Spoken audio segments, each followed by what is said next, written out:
Buenos dias, it's day 21 walking the Camino de Santiago. Just left town. Big bonus this morning. They had coffee in the hostel where I was staying at 6 AM. I couldn't believe it. I just couldn't believe it. I'm so happy about that still.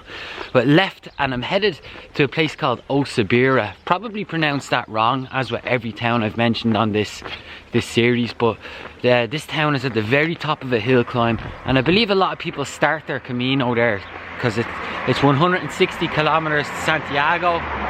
They don't have to do the hill climb today. And actually I'm not entirely sure of the whole relevance of this town, but a lot of people start their Camino up here, and it means that there's probably not going to be any beds. So I might just stop in the town before it or after it, I'll see.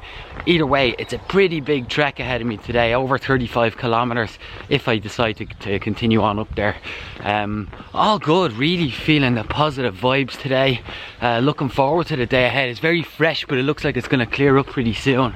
And yeah, mind good, head good, feet good, body good, all good. Let's go.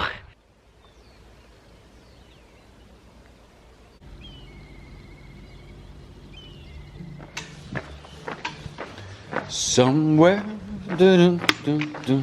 beyond the sea. Somebody asked me why I'm always wearing the puffy jacket. It's because it gets cold. Julianne, enjoy your Camino. I know you're starting next week. You'll have a fantastic time. But yeah, you definitely need your jacket in the early mornings at the very least. If you walked out the door at 6 AM in most places in just a t-shirt, you would be cold, very cold. So I tend to be a little bit colder than most people, I find, but I still see others wearing their jackets every day. So yeah, take one.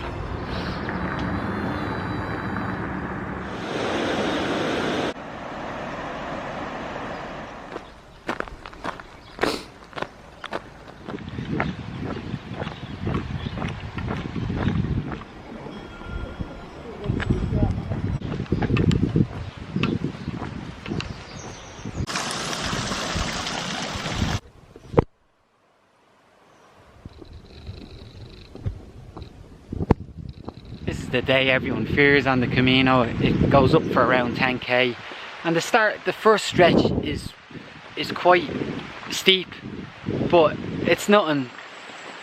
It doesn't warrant the amount of fear that people have for it. It really doesn't. And certainly if you've walked from St. John, you should be well able for this by now. And it's going to be different for everyone. Everything's relative, right? So some people, if you're fit and able-bodied, you're not going to have as much trouble on it as someone that is maybe older and less agile. Not that the two of them go together, but you know what I mean. Most of this is attitude. You just, rather than think about how hard this is, which is the problem that people have on it, they think about how hard it is. Think about how much strength you can gain from it and how much stronger you are now as opposed to the beginning of the trip, because at the beginning you would have really struggled on something like this.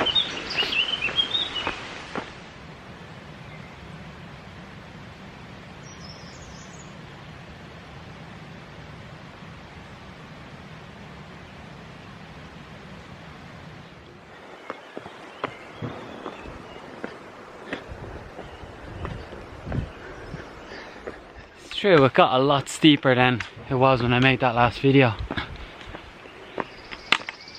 But you just keep going, poly. Slowly. Just keep putting one foot in front of the other. Just empty your mind. Don't be thinking about how hard it is or how painful something might be. Just keep moving.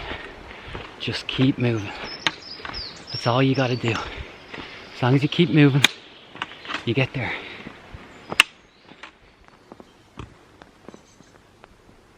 Yeah, a lot of people are going to struggle on that. I didn't film them, but there's quite a few people really feeling it back there. Stopped and just moving really slowly, which is good, but you could tell they were finding it hard. This is amazing, this couple up here. I see them everywhere. Hi. Hey, stop. Ah, good for you. I'm so happy I saw them again. I used to see them at the start of the trip. If you remember one of my first videos, we were going up these steps and they were sat down and they said, oh, we are old. And I was saying, no, no, no. That's unbelievable that they're there. So they're moving quicker. They're probably not taking days off, but they're moving super quick. That's really impressive. They seem very funny too. This is really the type of place I should be living. Not in Spain, but up in the hills. Open a little bookshop. I think I'd be really good, not only at stacking shelves, but at sorting the books from A to B, or A to Z. I suppose that bit's important.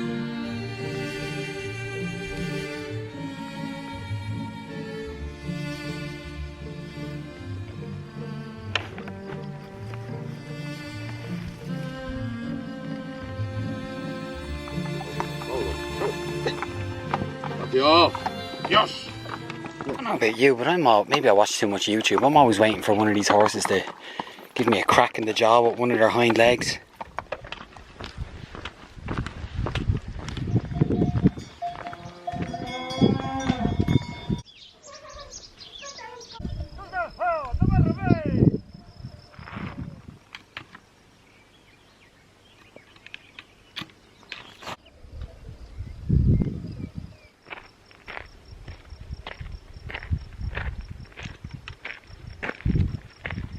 It's been a great day. It's been an amazing trip.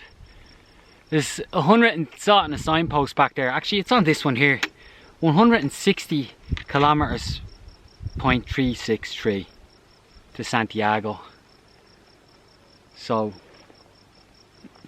when you think about the whole trip, that's not a lot that I have left to go. There's another, I think it's 80 on top of that, or 60 to Finisterre, to the ocean. But otherwise, it's not a great amount of time. It's gonna fly by, I know that. Feet are starting to hurt a bit now. Like, I've done nearly 40k, so that's a lot. But going up that hill, it was quite rocky, and not that there's much weight in my back, but it just puts a lot more pressure on your feet, so you feel like you've walked further than you have.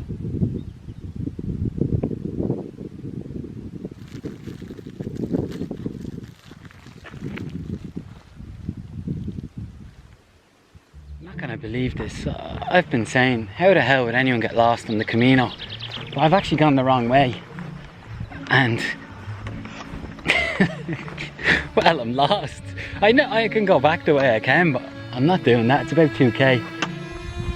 I'm just so far from where I was supposed to be. This is mad. I'm gonna just try and, there's a dirt track here, I'm just gonna see if I can link back up where I'm supposed to be. Oh my god. Actually went down a dirt track there, but that's not taking me in the right direction. So I see there's a tar road over here. That the sound of the crickets.